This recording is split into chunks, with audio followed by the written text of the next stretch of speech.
Stockholm Syndrome is a psychological phenomenon that occurs when a person develops an emotional bond or sympathy towards their captor or abuser. It was first identified in 1973 after a bank robbery in Stockholm, Sweden, where hostages began to form positive feelings towards their captors.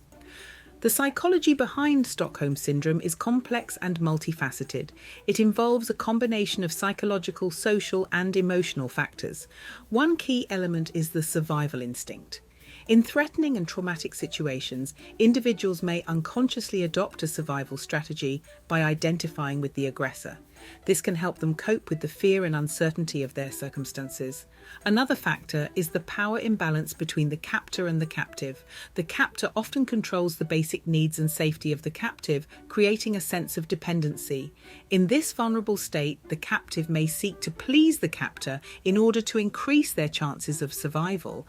This can lead to the development of positive feelings towards the captor as a mechanism to reduce the perceived threat.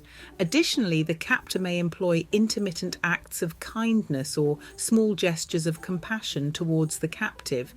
This creates a sense of gratitude and confusion as the captive begins to question the intentions of the captor.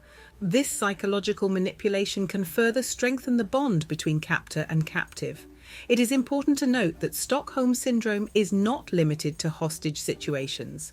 It can also occur in other abusive relationships such as domestic violence or cults.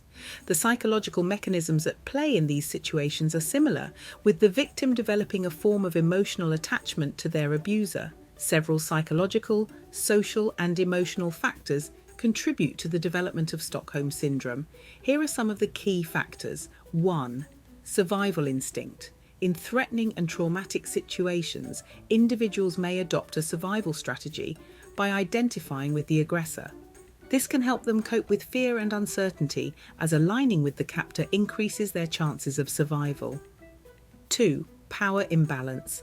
Captors often have control over the basic needs and safety of the captives, creating a sense of dependency. This power imbalance can lead captives to seek favour with their captors in order to increase their chances of survival. This dependency can foster positive feelings towards the captor as a means of reducing perceived threat. 3. Perceived kindness.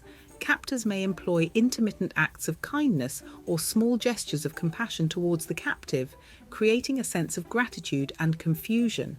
This psychological manipulation can further strengthen the bond between captor and captive as the captive begins to question the intentions of the captor. 4. Isolation. Captives are often isolated from external support systems such as family and friends.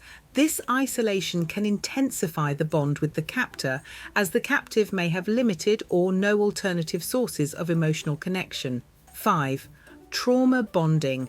Trauma bonding occurs when the captive develops an emotional attachment to the captor as a result of the shared traumatic experience. The captor becomes a source of comfort and security, despite the abusive nature of the relationship. 6. Cognitive dissonance. Captives may experience cognitive dissonance, a psychological state of discomfort that arises when there is a conflict between beliefs, attitudes, and behaviours. To reduce this discomfort, captives may reinterpret or justify the captor's actions, creating a distorted perception of the situation. 7. Stockholm Syndrome as a coping mechanism. Stockholm Syndrome can serve as a coping mechanism for the captive, allowing them to adapt to the traumatic circumstances and maintain a sense of control or agency. Developing positive feelings towards the captor may provide a sense of stability and predictability in an otherwise chaotic environment. Understanding these psychological, social, and emotional factors can help professionals provide appropriate support and interventions to individuals affected by Stockholm Syndrome.